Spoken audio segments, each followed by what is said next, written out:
যে আল্লাহ সুবহানাহু ওয়া তাআলার নেয়ামত যখন আসে সৃষ্টির কাছে, তখন সমস্ত সৃষ্টি এক রকম হয় না। কোনো সৃষ্টির মধ্যে গ্রহণ করার ক্ষমতা থাকে, যোগ্যতা থাকে, তাই সে গ্রহণ করে। যেমন জমি, যখন ভালো আত্মার কাছে আল্লাহ সুবহানাহু ওয়া তাআলার কথা আসে, তখন ভালো আত্মা সেই কথা গ্রহণ করে, আল্লাহ তাআলাকে স্মরণ করে এবং আল্লাহ তাআলার সন্তুষ্টির কাজ করে, যা খারাপ আত্মারা করে না। এটি তাকদীরের বিষয় যে কার ভাগ্যে কি লেখা হয়েছে, কিন্তু যাকে যার জন্য সৃষ্টি করা হয়েছে তার জন্য সেই পথ সুগম করে দেওয়া হবে। নেক আমল করতে চায় কিন্তু তৌফিক পায় না, ভালো কাজের দিকে যেতে চায় কিন্তু করতে পারে না, কোরআন তেলাওয়াত করতে চায় কিন্তু তৌফিক পায় না, জিকির আজকার করতে চায় কিন্তু তার জন্য সহজ হয় না। কি কারণ হতে পারে? মুসলিম ভাই ও বোনেরা, যার অভাবে মানুষ আমলের ইচ্ছে করেও করতে পারে না, যার অভাবে গুনাহ ত্যাগ করতে চেয়েও গুনাহ ছাড়তে পারে না,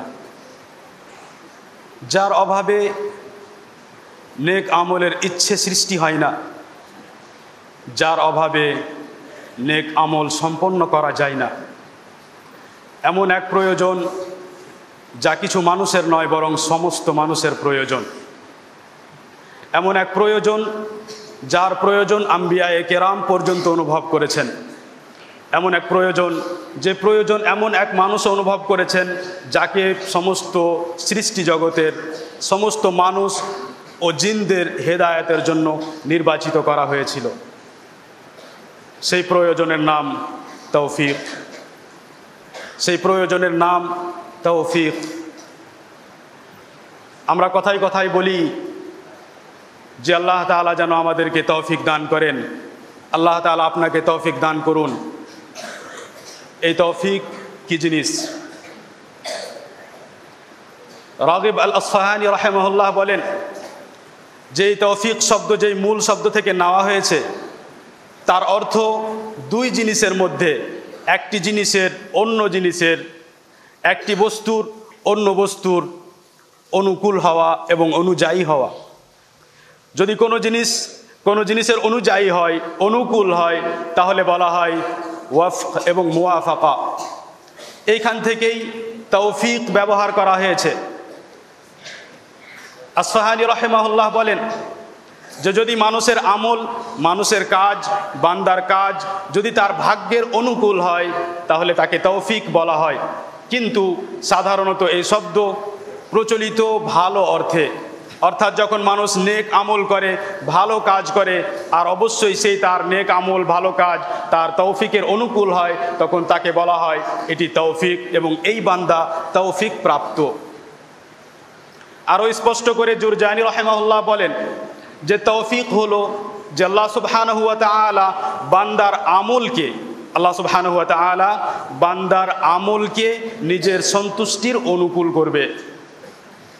যদি আল্লাহ সুবহানাহু ওয়া তাআলা এক বান্দার আমলকে এমন করে যে আল্লাহ সুবহানাহু ওয়া তাআলার সন্তুষ্টির অনুকূল হয়ে গেল, যেমন আল্লাহ তাআলা চান তেমনই সেই বান্দা আমল করে, যেমন ভাবে চান তেমন ভাবেই জীবন যাপন করে, তাহলে একেই বলে তৌফিক প্রাপ্ত বান্দা। এর অর্থ হলো যে যেই মানুষ আল্লাহ সুবহানাহু ওয়া তাআলার সন্তুষ্টির কাজ করে না, সেই মানুষ তৌফিক প্রাপ্ত নয়। যে যত রকমের গুনাহ করে ততটাই তার মধ্যে তৌফিক থেকে বঞ্চন ও তৌফিক থেকে দূরত্ব রয়েছে। ইবনুল কাইয়িম রাহিমাহুল্লাহ তৌফিককে আরও স্পষ্ট করে বলেন যে যদি তুমি বুঝতে চাও যে তৌফিক কি জিনিস, তাহলে খুব সংক্ষেপে একটি শব্দ মনে রাখো, তোমার মনে থাকবে তৌফিক কাকে বলে। তিনি বলেন সমস্ত মানুষ যারা আল্লাহ সুবহানাহু ওয়া তাআলার জ্ঞান রাখে, সমস্ত ওলামা যারা আল্লাহ সুবহানাহু ওয়া তাআলাকে যথাযথ জানেন, তাদের এ বিষয়ে একমত যে তৌফিক হলো এই আল্লা ইয়াকিলাকাল্লাহু ইলা নাফসিক। তৌফিক হলো এই যে যেন আল্লাহ সুবহানাহু ওয়া তাআলা আপনাকে আপনার সাথে অসহায় করে না ছেড়ে দেন। ওয়াল খিযলান আন ইউখলিয়া বাইনাকা ওয়া বাইনা নাফসিক। তৌফিকের বিপরীত যাকে বলে খিযলান, যার অর্থ অসহায়ত্ব, যে আল্লাহ সুবহানাহু ওয়া তাআলার সহযোগিতা না পাওয়া, তা হলো এই যে আল্লাহ সুবহানাহু ওয়া তাআলা আপনাকে আপনার সাথে ছেড়ে দেন আর আপনার কোনো প্রকার সহযোগিতা না করেন। তাহলে সংক্ষেপে তৌফিক হলো আল্লাহ সুবহানাহু ওয়া তাআলার সহায়তা পাওয়া, আল্লাহ তাআলার সহযোগিতা পাওয়া, আল্লাহ তাআলার হেদায়েত পাওয়া এবং আমল করার সময় আল্লাহ সুবহানাহু ওয়া তাআলার পক্ষ থেকে সহযোগিতা পাওয়া, এমনকি এই আমল যেন সম্পন্ন হয়ে যায়। সেই আমল সম্পন্ন হয়ে যাওয়ার পর সেই আমল যেহেতু আল্লাহ সুবহানাহু ওয়া তাআলার পক্ষ থেকে নেয়ামত, তাই সেই নেয়ামতের শুকর আদায় করতে পাওয়া, সেই শুকর আদায়ের তৌফিক পাওয়া, এসব কিছুই তৌফিকের অন্তর্ভুক্ত। আর এরই বিপরীত খিযলান, আল্লাহ সুবহানাহু ওয়া তাআলার তৌফিক থেকে বঞ্চিত হওয়া, যার অর্থ হলো যে আল্লাহ সুবহানাহু ওয়া তাআলা বান্দাকে তার সাথে ছেড়ে দেন আর বান্দার দিকে কোনো ভ্রুক্ষেপ করেন না।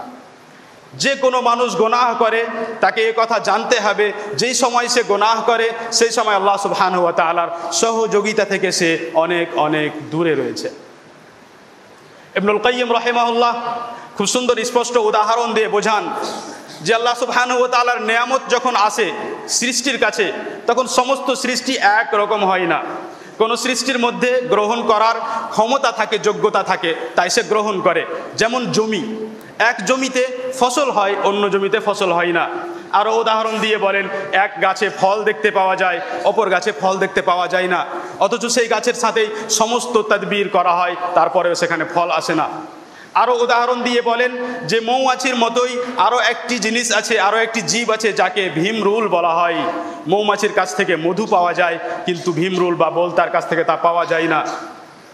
আরও উদাহরণ দিয়ে বোঝান যে যত আত্মা আল্লাহ সুবহানাহু ওয়া তাআলা সৃষ্টি করেছেন, এই সমস্ত আত্মা দুই প্রকার, ভালো আত্মা ও খারাপ আত্মা।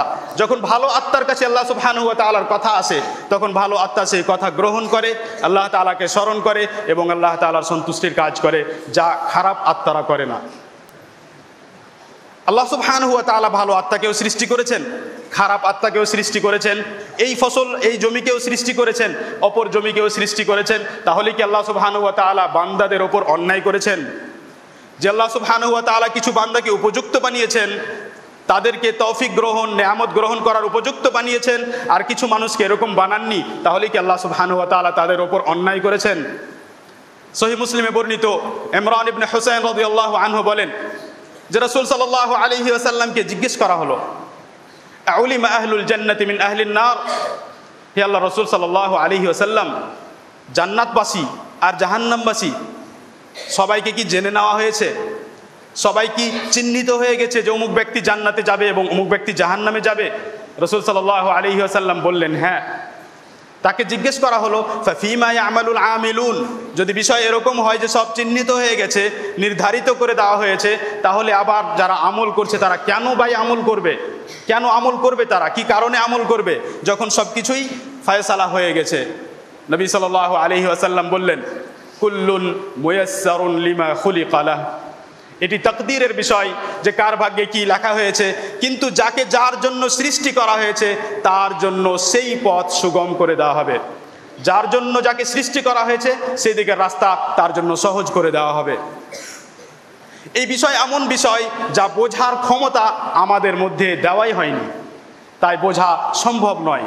কেন আল্লাহ সুবহানাহু ওয়া তাআলা কিছু মানুষকে উপযুক্ত বানালেন আর কিছু মানুষকে উপযুক্ত বানালেন না? কেন এমন করলেন? এই প্রশ্ন আল্লাহ সুবহানাহু ওয়া তাআলাকে করা যাবে না। লা ইউসআলু আম্মা ইয়াফআল ওয়া হুম ইউসআলুন, আল্লাহ সুবহানাহু ওয়া তাআলা যা করেন এ সম্পর্কে তাকে জিজ্ঞেস করা যাবে না। ইমাম নাওয়াবী রাহিমাহুল্লাহ উল্লেখ করেছেন যে কেউ কেউ বলেছে সম্পর্কে, ইন্না সিররাল কদর লা ইয়ানকাশিফু লাহুম ইল্লা ইযা দাখালুল জান্নাহ, যে ভাগ্যর বিষয় এমন যে এই ভাগ্যের এই তাকদীরের রহস্য তখন স্পষ্ট হবে যখন মানুষ জান্নাতে প্রবেশ করবে। এমন এক বিষয় যে বিষয় বোঝা আমাদের জন্য পৃথিবীতে থাকাকালীন সম্ভব নয়। তাই যেভাবে আল্লাহ সুবহানাহু ওয়া তাআলা এবং তার রাসূল সাল্লাল্লাহু আলাইহি ওয়াসাল্লাম বুঝিয়েছেন, সেভাবেই বুঝে সেইখানেই থেমে যেতে হবে যে প্রত্যেক মানুষের ভাগ্য নির্ধারণ করা হয়েছে, কিন্তু প্রত্যেক মানুষকে আমল করতে হবে। যেহেতু আমল করতে পারা এবং তৌফিক পাওয়া আল্লাহ সুবহানাহু ওয়া তাআলার পক্ষ থেকে, আর যখন কোনো মানুষ তৌফিক পায় না, তখন সেই তৌফিক না পাওয়ার কারণ, এই বঞ্চনের কারণ, এই তৌফিক থেকে বঞ্চিত হওয়ার কারণ তার মধ্যেই থাকে। কারণ নফসকে এমনভাবে তৈরি করা হয়েছে, নফসকে এমনভাবে সৃষ্টি করা হয়েছে যে এই নফস জালিম, অত্যাচারী, অন্যায়কারী। যদি সে আল্লাহ তাআলার পক্ষ থেকে হেদায়েত না হয়, তাহলে সেই অন্যায়, এই অত্যাচারের উপরেই বাকি থাকবে। তাই বোঝা গেল যে যদি একজন মানুষ নিজেকে অন্যায় অত্যাচার থেকে বাঁচাতে চায় এবং আল্লাহ সুবহানাহু ওয়া তাআলার তৌফিক পেতে চায়, তাহলে তাকে আল্লাহ সুবহানাহু ওয়া তাআলার সামনে নিজের প্রয়োজন প্রকাশ করতে হবে। হে আল্লাহ তাআলা, তুমি যদি তৌফিক না দাও, তুমি যদি আমার জন্য এই কাজ সহজ না করো, তাহলে আমি করতে পারবো না। আল্লাহ সুবহানাহু ওয়া তাআলা বলেন, ইন ইয়ানসুরকুমুল্লাহু ফালা গালিবা লাকুম ওয়া ইন ইয়াখযুলকুম ফামান যাল্লাযী ইয়ানসুরুকুম মিন বা'দিহি। যদি আল্লাহ সুবহানাহু ওয়া তাআলা তোমাদেরকে সাহায্য করেন, তাহলে এমন কেউ নেই যে তোমাদের উপর বিজয়ী হতে পারবে। সহযোগিতা পেলে কেউ বিজয়ী হতে পারবে না, কেউ না, না কাফের, না অন্য কোনো মানুষ, না শয়তান, না কেউ। আর যদি আল্লাহ সুবহানাহু ওয়া তাআলা তোমাদেরকে অসহায় ছেড়ে দেন, তৌফিক না দেন, তোমাদের সহযোগিতা না করেন, তাহলে কে তোমাদেরকে সাহায্য করবে? এ কথা আম্বিয়ায়ে কেরাম বুঝতে পেরেছিলেন। আমাদের পূর্বে আম্বিয়ায়ে কেরাম এ কথা বুঝেছেন যে তৌফিক না হলে কোনোই কিছু সম্ভব নয়। সুলাইমান আলাইহিস সালাতু ওয়াস সালামকে আল্লাহ সুবহানাহু ওয়া তাআলা অনেক নেয়ামত দান করেছিলেন, বিশাল রাজত্ব দান করেছিলেন, এবং এই নেয়ামতের শুকর আদায় করার জন্য এবং নেক আমল করার জন্য তিনি আল্লাহ তাআলার কাছে তৌফিক চাইলেন। সুলাইমান আলাইহিস সালাতু ওয়াস সালাম যখন সেই পিপিলিকাকে দেখলেন, যার কথা তিনি বুঝতে পেরেছিলেন, তখন আল্লাহ সুবহানাহু ওয়া তাআলা তার সম্পর্কে বলেন, ফাতাবাসসামা দাহিকাম মিন কওলিহা وقال رب أوزعني أن أشكر نعمتك التي أنعمت علي وعلى والدي وأن أعمل صالحا ترضاه। সুলাইমান আলাইহিস সালাতু ওয়াস সালাম আল্লাহ সুবহানাহু ওয়া তাআলাকে বললেন যে, হে আল্লাহ সুবহানাহু ওয়া তাআলা, আপনি আমাকে যা নেয়ামত দান করেছেন এবং আমার মাতা পিতাকে যে নেয়ামত দান করেছেন, এই নেয়ামতের যেন আমি শুকর আদায় করতে পারি, তার তৌফিক আমাকে দান করেন, এবং আমাকে তৌফিক দান করেন যেন আমি নেক আমল করতে পারি, এমন আমল যা আপনাকে সন্তুষ্ট করবে। সুলাইমান আলাইহিস সালাতু ওয়াস সালাম বুঝতে পারলেন যে নেয়ামতের শুকর আদায় করা আমার দ্বারা সম্ভব নয় যদি আল্লাহ তাআলা তৌফিক না দান করেন, এবং নেয়ামতের শুকর আদায় করা যেমন অন্তর দিয়ে, তেমনি মুখ দিয়ে এবং তেমনি আমলের মাধ্যমে। শুআয়ব আলাইহিস সালাতু ওয়াস সালাম তার জাতির কাছে গেলেন, জাতির লোকদের বোঝালেন এবং বললেন যে তোমাদের কাছে আমি শুধু ভালো কাজের আদেশ দেওয়ার জন্য এসেছি, খারাপ কাজ থেকে নিষেধ করার জন্য এসেছি, কিন্তু এই কাজ, এই দাওয়াতের কাজ আমার জন্য করা সম্ভব নয় যদি আল্লাহ তাআলা সহযোগিতা না করেন। শুআয়ব আলাইহিস সালাতু ওয়াস সালাম বললেন, ওয়ামা তাওফীকি ইল্লা বিল্লাহ আলাইহি তাওয়াক্কালতু ওয়া ইলাইহি উনীব। আমার কার্য সাধন একমাত্র আল্লাহ সুবহানাহু ওয়া তাআলার সাহায্যে। আল্লাহ তাআলা সাহায্য না করলে আমি এই কাজ করতে পারবো না, এবং আমি একমাত্র আল্লাহ সুবহানাহু ওয়া তাআলার ওপরেই নির্ভর করি, তার ওপরেই তাওয়াক্কুল করি এবং তারই আমি অভিমুখী।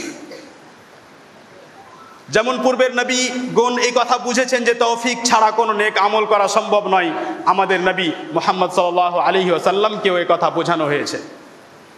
হে নবী সাল্লাল্লাহু আলাইহি ওয়াসাল্লাম, যদি আপনার কাছে ওহী না আসতো তাহলে আপনি হেদায়েত পেতেন না।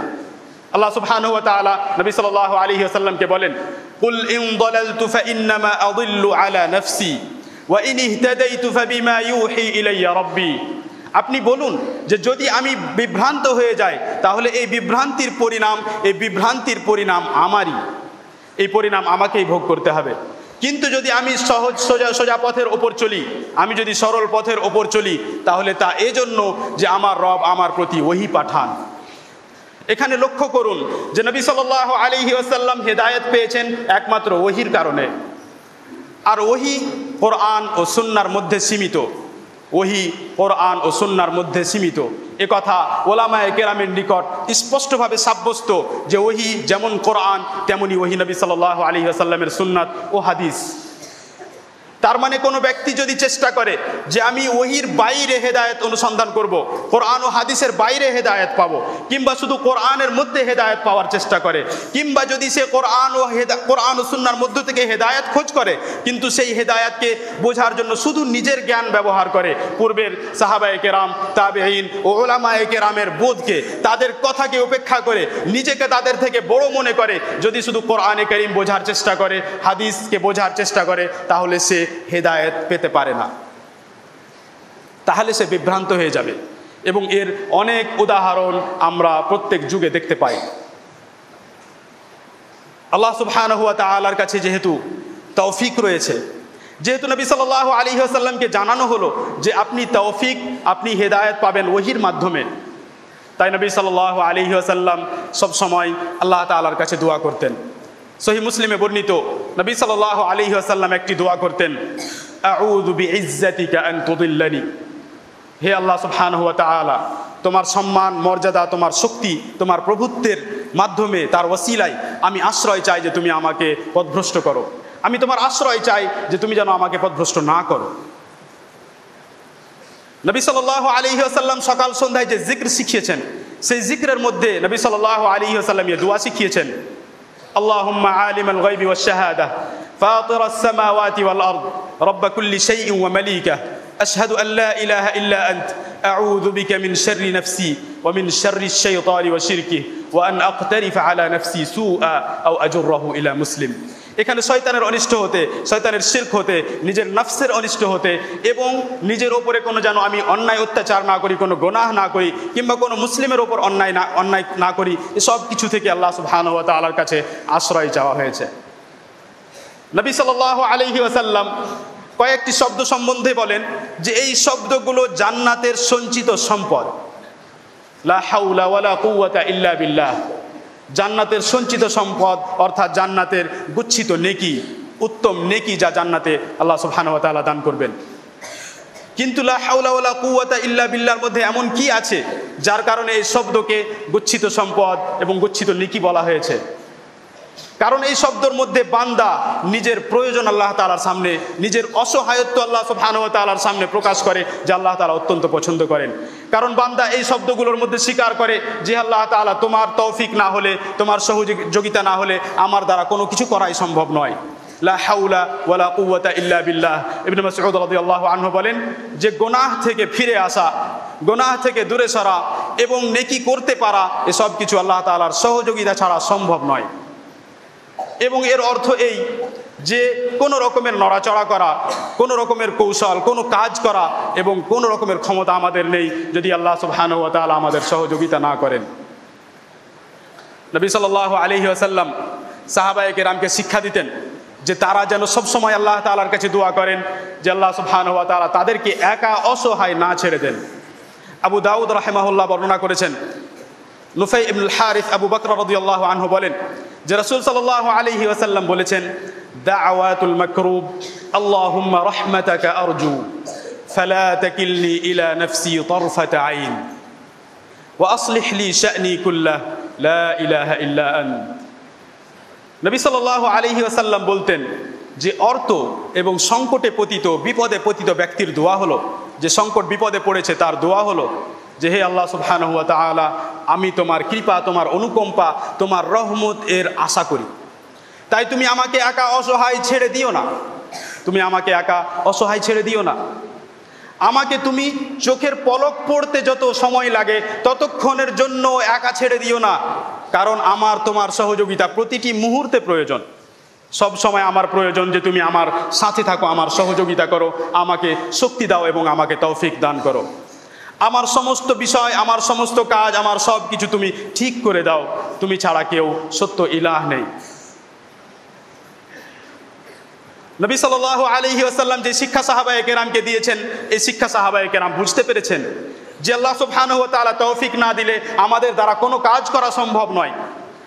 তাই সাহাবায়ে কেরামের মধ্যে কেউ কেউ এমন ছিলেন যিনি দোয়া কবুল হওয়ার বিষয়ে যতটা চিন্তিত থাকতেন না, তার থেকে বেশি দোয়া করতে পাওয়ার, তৌফিক পাওয়ার বিষয়ে চিন্তিত থাকতেন। সাধারণত আমাদের অবস্থা যে আমরা বলি আমাদের দোয়া কবুল হচ্ছে না, কিন্তু এই একজন এমন সাহাবী যিনি বলতেন যে দোয়া কবুল হচ্ছে না সে বিষয়ে আমি চিন্তিত নই, আমার চিন্তা হলো যে আমি দোয়া করার তৌফিক পাচ্ছি না। ওমর ইবনুল খাত্তাব রাদিয়াল্লাহু আনহু বলতেন, ইন্নী লা আহমিলু হাম্মাল ইজাবাহ ওয়ালাকিন হাম্মাদ দুআ ফাইযা উলহিমতুদ দুআ ফাইন্নাল ইজাবাতা মাআহ। তিনি বলতেন যে আমি চিন্তা করি না যে আমার দোয়া কবুল হচ্ছে না, আমার চিন্তা হলো যে আমি দোয়া করার তৌফিক পাচ্ছি না। আল্লাহ তাআলা যদি আমাকে দোয়া করার তৌফিক দিয়েছেন, ফাইন্নাল ইজাবাতা মাআহ, তাহলে আমার আশা যে ইনশাআল্লাহ আল্লাহ তাআলার আমার তৌফিক, আল্লাহ তাআলা আমার দোয়া আল্লাহ তাআলা কবুল করবেন। এই শিক্ষা আমাদের সামনে স্পষ্ট করে যে প্রত্যেকটি মানুষকে নিজের মেধা, নিজের যোগ্যতা, নিজের শক্তি, নিজের ক্ষমতা এসব থেকে মুক্ত হতে হবে। বলতে হবে যে আমার কোনো ক্ষমতা নেই, আমার কোনো যোগ্যতা নেই, আমার কোনো মেধা নেই একমাত্র আল্লাহ সুবহানাহু ওয়া তাআলার অনুগ্রহ ছাড়া। তাই তৌফিক পাওয়ার আরও একটি কারণ হলো, যদি কোনো ব্যক্তি তৌফিক পেতে চায় তাহলে তার একটি কারণ হলো যে নিজেকে সে নিজের যোগ্যতা থেকে, নিজের সমস্ত রকমের ক্ষমতা থেকে মুক্ত করবে এবং সেগুলোর ওপরে কোনো রকমের কোনো নির্ভর করবে না। আমরা জানি যে এই উম্মতের মধ্যে, উম্মতে মুসলিমার মধ্যে একটি দল এসেছে, যেই দলের নাম আহলুল কালাম কিংবা মুতাকাল্লিমিন। এদেরকে আহলুল কালাম এবং মুতাকাল্লিমিন বলা হয়েছে, যার কারণ বলা হয়েছে যে এরা বেশি বেশি অযথা কথা বলতো। সাধারণত এদের আলোচনা আকীদার বিষয়ে থাকে, কিন্তু এদের কথাগুলো অযথা এবং বেশি বেশি কথা, যার কারণে বলা হয়েছে যে এদের নাম আহলুল কালাম এবং মুতাকাল্লিমুন। এদের সম্পর্কে, এদের ব্যাপারে যারা বেশি কথা লিখেছেন তাদের মধ্যে একজন হলেন আবুল আব্বাস আহমদ ইবনে তাইমিয়া রাহিমাহুল্লাহ। তিনি এদের ওপর আফসোস করে বলেন যে এরা এমন মানুষ যে ওহীকে ছেড়ে দিয়ে জ্ঞানের ওপর নির্ভর করেছে, নিজের ক্ষমতার ওপর নির্ভর করেছে, আল্লাহ তাআলার হেদায়েতের ওপর নয়। আর তাই তাদের অবস্থা যে এরা সবাই পথভ্রষ্ট, বিভ্রান্ত হয়ে গেছে। ইবনে তাইমিয়া রাহিমাহুল্লাহ আহলুল কালাম সম্পর্কে বলেন, উতু যাকাআ ওয়া মা উতু যাকাআ ওয়া উতু ফুহুমা ওয়া মা উতু উলুমা। এরা এমন মানুষ যে এরা মেধা পেয়েছে, এরা মেধা পেয়েছে, স্মৃতিশক্তি পেয়েছে, বিচক্ষণতা পেয়েছে, ব্রেন খুব চোখা, কিন্তু এরা পবিত্রতা পায়নি, এদের অন্তরকে পবিত্র করা হয়নি। তাই এরা কোরআন হাদিসকে ছেড়ে দিয়ে নিজের জ্ঞানের ওপর নির্ভর করেছে। এদেরকে বোঝার শক্তি দেওয়া হয়েছে কিন্তু এরা ইলম পায়নি। বোঝার শক্তি হয়েছে কিন্তু ইলম পায়নি। বোঝার শক্তি যদি থাকে কিন্তু ওই বোঝার শক্তির মাধ্যমে যদি সঠিক ইলম পর্যন্ত না পৌঁছানো যায় তাহলে এমন বোঝার শক্তি আমাদের জন্য কল্যাণকর নয়। হাফেজ যাহাবী রাহিমাহুল্লাহ বলেন, লাআনাল্লাহু যাকাআ বিলা ঈমান ওয়া রাদিয়াল্লাহু আনিল বালাদাতি মা'আত তাকওয়া। আল্লাহ সুবহানাহু ওয়া তাআলা লানাত হোক এমন মেধার ওপর, এমন বিচক্ষণতার ওপর, এমন মেধার ওপর আল্লাহ তাআলা লানাত হোক যার সাথে ঈমান নেই। ইলম আছে, জ্ঞান আছে, বোঝার খুব শক্তি আছে, কিন্তু ঈমান নেই, নেক আমল নেই, এমন মেধার ওপর লানাত হোক আল্লাহ তাআলা। যাহাবী রাহিমাহুল্লাহ বলেন, ওয়া রাদিয়াল্লাহু আনিল বালাদা, এবং নির্বুদ্ধিতা থেকে আল্লাহ তাআলা, নির্বুদ্ধিতার প্রতি, বোকামির প্রতি আল্লাহ তাআলা সন্তুষ্ট হোক। কোনো মানুষের ব্রেন বুদ্ধি কম আছে তার ওপরে আল্লাহ সুবহানাহু ওয়া তাআলা সন্তুষ্ট হোক যদি তাকওয়ার সাথে হয়। যদি একজন মানুষ মুত্তাকি হয়, তার বুদ্ধি, তার জ্ঞান কিছু কম আছে, এই মানুষের অবস্থা বেশি ভালো তার থেকে যার মধ্যে অনেক জ্ঞান কিন্তু তার কাছে ঈমান নেই। একজন আন্দালুসের শায়ের, কবি আবু ইসহাক আল ইলবিরি রাহিমাহুল্লাহ নিজের ছেলেকে এ সম্পর্কে, ইলম সম্পর্কে, তৌফিক সম্পর্কে ওসিয়ত করতে গিয়ে লিখেছেন, ইযা মা লাম ইউফিদকাল ইলমু খায়রা ফাখায়রুম মিনহু আল্লাউ ক্বাদ জাহিলতা ওয়া ইন আলকাকা ফাহমুকা ফি মাহাওয়িন ফালাইতাকা সুম্মা লাইতাকা মা ফাহিমতা। তিনি বলেন যে যদি তুমি ইলম অর্জন করার পরে ইলমের তোমার কল্যাণ তোমার কাছে না আসে তাহলে খুব ভালোই হতো যে তুমি মূর্খ, জাহেল, অজ্ঞ হয়ে থেকে যেতে। যদি ইলম আসার কারণে এবং তোমার বোঝার শক্তির কারণে তোমাকে সেই শক্তি তোমাকে গর্তের মধ্যে নিক্ষেপ করে, গোমরাহির দিকে নিয়ে যায়, পথভ্রষ্টতার দিকে নিয়ে যায়, তাহলে যদি তুমি নাই বুঝতে তাহলে তোমার না বোঝাই বেশি ভালো ছিল। তাই যদি কোনো মানুষ নিজের ওপরে নির্ভর করে তাহলে এই মানুষ আল্লাহ সুবহানাহু ওয়া তাআলার তৌফিক থেকে বঞ্চিত হতে পারে। আল্লাহ সুবহানাহু ওয়া তাআলা কাদেরকে তৌফিক দান করেন এ সম্পর্কে আল্লাহ তাআলা আরো বলেন, ফাআম্মা মান আ'তা ওয়াত্তাকা ওয়া সাদ্দাকা বিল হুসনা ফাসানুয়াসসিরুহু লিল ইউসরা। এই আয়াতের মধ্যে আল্লাহ সুবহানাহু ওয়া তাআলা ঈমান ও আমলের কথা উল্লেখ করেছেন। যে দান করে এবং যে তাকওয়া অবলম্বন করে আর যে উত্তম যা তার ওপর ঈমান রাখে, অর্থাৎ যত ঈমানের বিষয় রয়েছে, আকীদাগত বিষয় রয়েছে, সব কিছু বিশ্বাস করে, তাকওয়া অবলম্বন করে, দান করে ও নেক আমল করে, আমি তার জন্য সহজ সরল পথ সুগম করে দেব, তার রাস্তা সোজা করে দেব, নেক আমলের জন্য তাকে তৌফিক দান করা হবে। আল্লাহ সুবহানাহু ওয়া তাআলা বলেন, ওয়াল্লাযীনা জাহাদু ফীনা লানাহদিয়ান্নাহুম সুবুলানা। যারা আমার জন্য, আমার মধ্যে, আমার বিষয়ে, আমার জন্য ইখলাসের সাথে জিহাদ করে, পরিশ্রম করে এবং নেক আমল করে, এদেরকে আমি হেদায়েত দান করব, এদেরকে আমি আমার রাস্তা দেখিয়ে দেব। যদি কোনো মানুষ চায় যে আমার সমাপ্তি ভালো হোক, আমি যখন এই পৃথিবী থেকে যাই তখন যেন নেক আমলের সাথে যাই। আল্লাহ সুবহানাহু ওয়া তাআলা বলেন, ফামান আমানা ওয়া আসলাহ ফালা খাউফুন আলাইহিম ওয়ালা হুম ইয়াহজানুন। যে ঈমান আনলো এবং সংশোধন করলো, যে ঈমান আনলো, সংশোধন করলো, নেক আমল করলো, তার জন্য কোনো ভয় নেই, আর এরা কখনো দুঃখী হবে না। একজন মানুষ যদি নেক আমল করে এবং ঈমানের সাথে বেঁচে থাকে, তাহলে তার ব্যাপারে আশা করা যাবে যে তার সমাপ্তি ভালো হবে। তাহলে আমরা এতক্ষণ পর্যন্ত শুনলাম যে আল্লাহ সুবহানাহু ওয়া তাআলার তৌফিক পেতে হলে নিজেকে নিজের ক্ষমতার ওপর নির্ভর করতে হবে না, একমাত্র আল্লাহ তাআলার কাছে চাইতে হবে, ঈমান আনতে হবে এবং নেক আমল করতে হবে। আরও একটি গুরুত্বপূর্ণ বিষয় তৌফিক পাওয়ার জন্য, কারণ তৌফিক আল্লাহ তাআলার পক্ষ থেকে নেয়ামত। যেমন খাবার, যেমন পৃথিবীর বিভিন্ন সুখ শান্তি এসব নেয়ামত, তেমনি ইবাদত করতে পাওয়া নেয়ামত। যেমন দুনিয়ার অনেকগুলো নেয়ামত আছে, তেমনি ইবাদতগুলো আল্লাহ সুবহানাহু ওয়া তাআলার পক্ষ থেকে নেয়ামত। তাই এই নেয়ামত কারা পাবে? যারা উপযুক্ত হবে। যেমন উদাহরণ পেশ করলাম যে কিছু মাটিতে ফসল হয় আর কোনো জায়গাতে আবার ফসল হয় না, তেমনি এই নেয়ামত তাদের কাছে আসবে যারা এর উপযুক্ত। আর আল্লাহ সুবহানাহু ওয়া তাআলা এদেরকে উপযুক্ত করে সৃষ্টি করেছেন। কেন করেছেন তা আল্লাহ সুবহানাহু ওয়া তাআলা জানেন। আল্লাহ সুবহানাহু ওয়া তাআলা বলেন, ওয়ালাউ আলিমাল্লাহু ফীহিম খায়রা লাআসমাআহুম। যদি আল্লাহ সুবহানাহু ওয়া তাআলা তাদের মধ্যে ভালো কিছু জানতেন তাহলে তাদেরকে শোনাতেন। কাফেরদের ব্যাপারে বলা হয়েছে যে কাফেরদের সামনে যখন হেদায়েতের কথা আসে তখন তারা শোনে না। আল্লাহ সুবহানাহু ওয়া তাআলা বললেন, যদি এদের মধ্যে ভালো কিছু থাকতো, এদের মধ্যে যদি এদের অন্তর পরিষ্কার হতো, যদি এদের অন্তর ভালো হতো, তাহলে অবশ্যই আল্লাহ সুবহানাহু ওয়া তাআলা তাদেরকে শোনাতেন, অর্থাৎ তাদেরকে বোঝাতেন। তার মানে যাদের অন্তর পরিষ্কার নেই, পবিত্র নেই, তারা তৌফিক পাবে না। তাদের তৌফিক না পাওয়ার এটি একটি কারণ। তেমনি তৌফিক পাওয়ার কারণ বিশেষ করে ইলমের বিষয়ে, যে একজন মানুষ ইলম অর্জন করবে একমাত্র আল্লাহ তাআলার জন্য ইখলাসের সাথে। ইবনে বাজ রাহিমাহুল্লাহ বলেন, আল ইখলাসু ফিল ইলম সাবাবুত তৌফিক লিবুলুগিল মারাতিবিল আলিয়াহ। যদি ইলমের বিষয়ে একজনের মধ্যে একনিষ্ঠতা থাকে, কেউ যদি মুখলিস হয়, ইখলাসের সাথে ইলম অর্জন করে, তাহলে সে ইলমের উঁচু উঁচু স্তরে পৌঁছাতে পারবে ইনশাআল্লাহ তাআলা।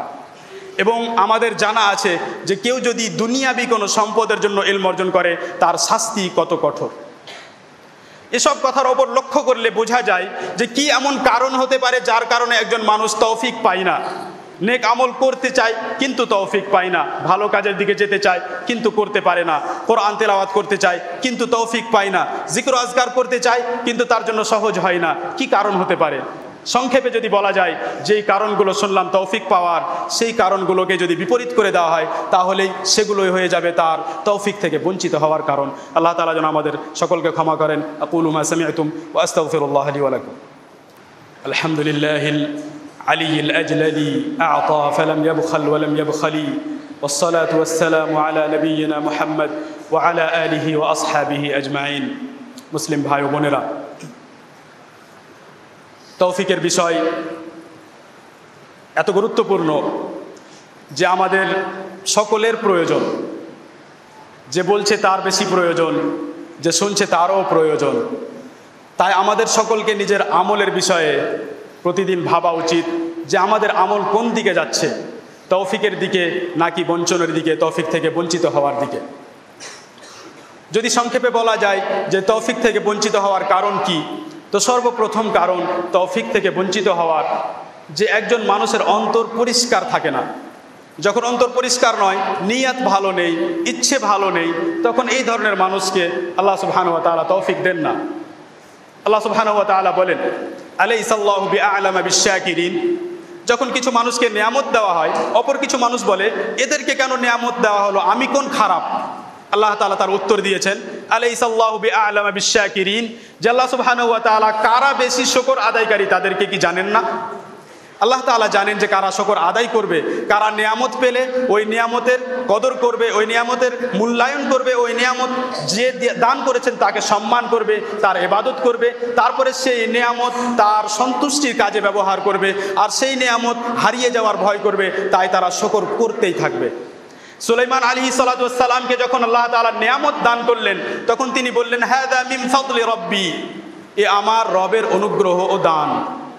কিন্তু অপরদিকে আরও একজন মানুষ যার ইতিহাসে নাম আছে, যার নাম কারুন, তাকেও অগাধ সম্পদ, অসীম সম্পদ দান করা হয়েছিল।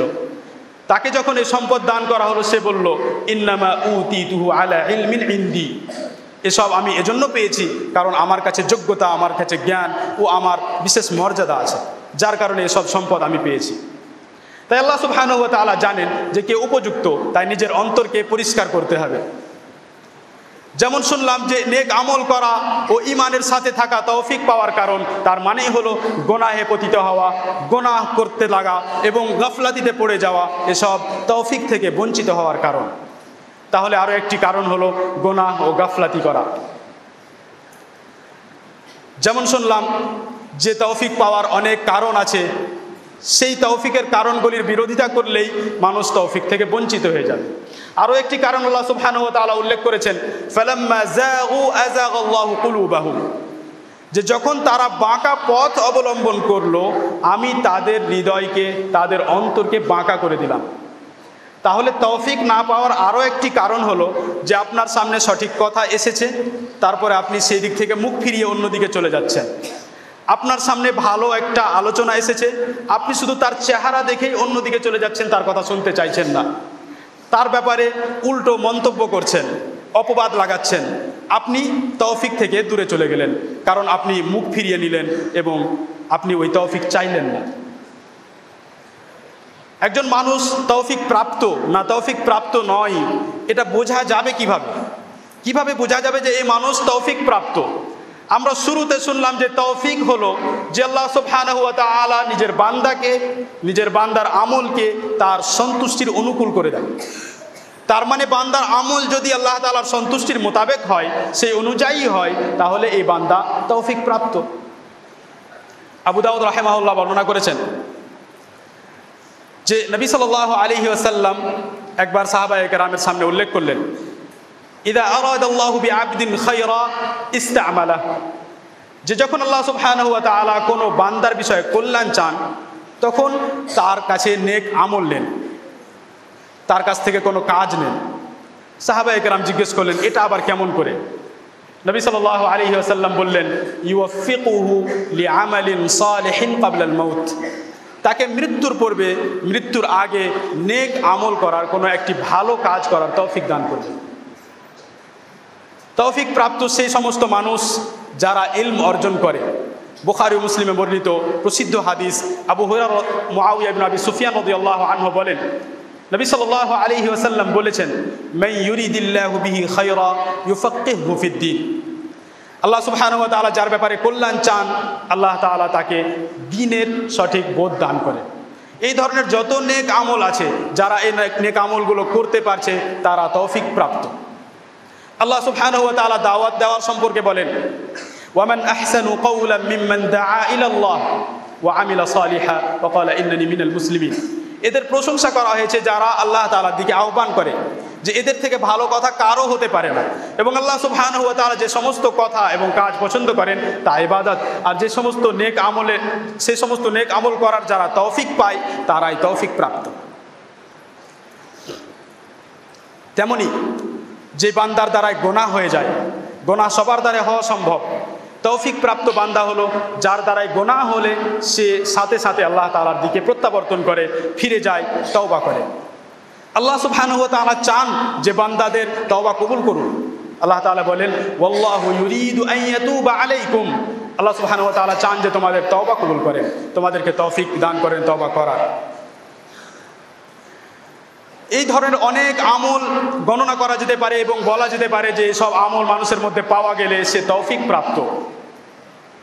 মানুষের অবস্থা যদি দেখা যায়, তাহলে অনেক মানুষকে দেখতে পাওয়া যাবে যে তারা এমন এমন কাজে কিংবা এমন এমন কথায় ব্যস্ত থাকে, যে কাজ ও যে কথাতে তার জন্য কোনো লাভ নেই, তার কোনো কল্যাণ নেই।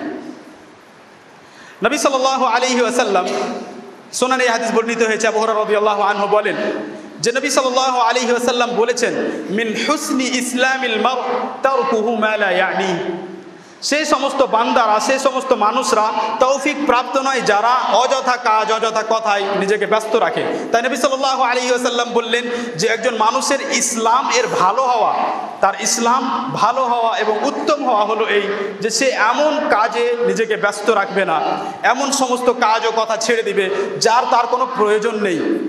ইবনে রজব রাহিমাহুল্লাহ এর বিশ্লেষণ করেন, বলেন যে এমন কোনো কাজ বা এমন কোনো কথা সে বলবে না যা তার উদ্দেশ্য নয়, তার লক্ষ্যর মধ্যে পড়ে না। তেমনি সমস্ত হারাম কাজ, মাকরুহ, তারপরে সন্দেহযুক্ত আমল, আকীদা এবং কিছু কিছু জায়েজ বৈধ অতিরিক্ত কাজ, কিছু কিছু জায়েজ কাজ কিন্তু যেগুলো অতিরিক্ত, যেমন বেশি বেশি খাওয়া, বেশি বেশি পোশাক, বেশি বেশি আরও অন্যান্য জায়েজ কাজ করা, এদিক ওদিক ঘোরাফেরা করা, যেগুলো জায়েজ কিন্তু এগুলো বেশি বেশি করা ইসলাম, একজন মানুষের ইসলাম উত্তম হওয়ার মধ্যে পড়ে না। যদি কেউ চায় যে আমার ইসলাম উত্তম হোক, আমি সম্পূর্ণ মুসলিম হই, তাহলে এই ধরনের অনেক কাজ তাকে ত্যাগ করতে হবে, ছাড়তে হবে। তারপরে বলেন যে আরও সব থেকে গুরুত্বপূর্ণ বা সাধারণত যা উদ্দেশ্য করা হয় এ থেকে, যে কোনো মানুষের ইসলাম ভালো, সে হাসানুল ইসলাম, তার ইসলাম খুব ভালো, উত্তম, উদ্দেশ্য করা হয় সাধারণত যে সে নিজেকে অযথা অসার কথা থেকে দূরে রাখে। অনেক সময় দেখা যায় যে মানুষ আপনাকে এমন প্রশ্ন করছে যা আপনার ব্যক্তিগত প্রশ্ন, যে বিষয়ে আপনি কথা বলতে চান না, আর যেই প্রশ্নতে ওর কোনো লাভ নেই, এই ধরনের প্রশ্ন এর মধ্যে পড়বে, যে তার এখানে কোনো প্রয়োজন নেই, তার লক্ষ্য উদ্দেশ্যের মধ্যে পড়ে না, তাকে এই ধরনের প্রশ্ন ছেড়ে দিতে হবে, এই ধরনের কথা ছেড়ে দিতে হবে, তাহলে তার ইসলাম ভালো হবে। আল্লাহ সুবহানাহু ওয়া তাআলা যেমন বান্দাদেরকে সৃষ্টি করেছেন, তেমনি আল্লাহ সুবহানাহু ওয়া তাআলা নিয়ামত সৃষ্টি করেছেন। বান্দাকে যেমন সৃষ্টি করেছেন তেমনি তার কাজকে সৃষ্টি করেছেন, এবং বান্দা তখনই নেক আমল করতে পারে যখন আল্লাহ সুবহানাহু ওয়া তাআলা তাকে তৌফিক দান করেন। যদি আপনি দেখেন যে একই জায়গায় এক মানুষ আল্লাহ সুবহানাহু ওয়া তাআলাকে রাজি ও সন্তুষ্ট করার জন্য রাত্রি জেগে সালাত আদায় করে, আর অন্য মানুষ, এক মানুষ এমন মানুষ যে সালাত আদায় করার পর্যন্ত তৌফিক পায় না, ফরজ সালাত আদায় করারও তৌফিক পায় না। যদি দেখেন যে অনেকজন পড়াশোনা শুরু করে কিন্তু পড়াশোনা সম্পূর্ণ করার তৌফিক পায় না, কিন্তু অনেক মানুষের ব্যাপারে শুনতে পাওয়া যায় যে তারা বাইরেই মাদ্রাসায় ভর্তি না হয়েই আলেম ওলামার কাছ থেকে ইলম অর্জন করে ভালো যোগ্য আলেম হয়ে গেছেন। তাই সমস্ত বিষয় ফিরে যায় তৌফিকের দিকে। তাই সবসময় একজন মানুষকে নিজের আমলের এবং নিজের ব্যাপারে নিজের পরীক্ষা নিতে থাকতে হবে যে আমার আমল ঠিক না ভুল, যাতে আমি তৌফিক থেকে কোনো কারণে বঞ্চিত না হয়। যদি সংক্ষিপ্তে বলা যায় যে তৌফিকের কারণ হলো যে আল্লাহ সুবহানাহু ওয়া তাআলাকে সন্তুষ্ট রাখা এবং আল্লাহ তাআলার সামনে নিজের অসহায়ত্ব প্রকাশ করা এবং সবসময় তার কাছ থেকে তৌফিক চাইতে থাকা। আর যদি তৌফিক থেকে বঞ্চিত হওয়ার কারণ দেখা যায় তাহলে তা হলো যে আল্লাহ সুবহানাহু ওয়া তাআলার নাফরমানি করা, গুনাহে পতিত হওয়া, নিজের ওপর নির্ভর করা এবং আল্লাহ তাআলা থেকে দূরে সরে যাওয়া। আল্লাহ তাআলার কাছে দোয়া করি যে সমস্ত কথা শুনলাম এর মধ্যে উত্তম কথাগুলোর ওপর যেন আল্লাহ তাআলা আমাদের সকলকে আমল করার তৌফিক দান করেন। হে আল্লাহ সুবহানাহু ওয়া তাআলা, আমাদের মধ্যে যারা অসুস্থ তাদেরকে সুস্থতা দান করো। হে আল্লাহ তাআলা, যারা ঋণগ্রস্ত তাদেরকে ঋণ মুক্ত করে দাও। হে আল্লাহ সুবহানাহু ওয়া তাআলা, আমাদের বিভিন্ন রকমের অসুবিধা আমাদের মধ্য থেকে দূর করে দাও এবং আমাদেরকে ক্ষমা করো, আমাদের পূর্বের মুসলিম সমস্ত ভাইদেরকে ক্ষমা করো। হে আল্লাহ সুবহানাহু ওয়া তাআলা, আমাদেরকে তৌফিক প্রাপ্ত বান্দাদের অন্তর্ভুক্ত করো। আমাদেরকে সে সমস্ত কাজ ও কথা ও কর্মকাণ্ড থেকে দূরে রাখো যার কারণে আমরা তৌফিক থেকে বঞ্চিত হয়ে যেতে পারি। আল্লাহুম্মা ইন্না নাউযু বিরিদাকা মিন সাখাতিক ওয়া বিমুআফাতিকা মিন উকুবাতিক ওয়া বিকা মিনকা লা নুহসি থানাআন আলাইক أنت كما أثنيت على نفسك. اللهم صل وسلم وبارك على نبينا محمد وعلى آله وأصحابه أجمعين. السلام عليكم ورحمة الله وبركاته.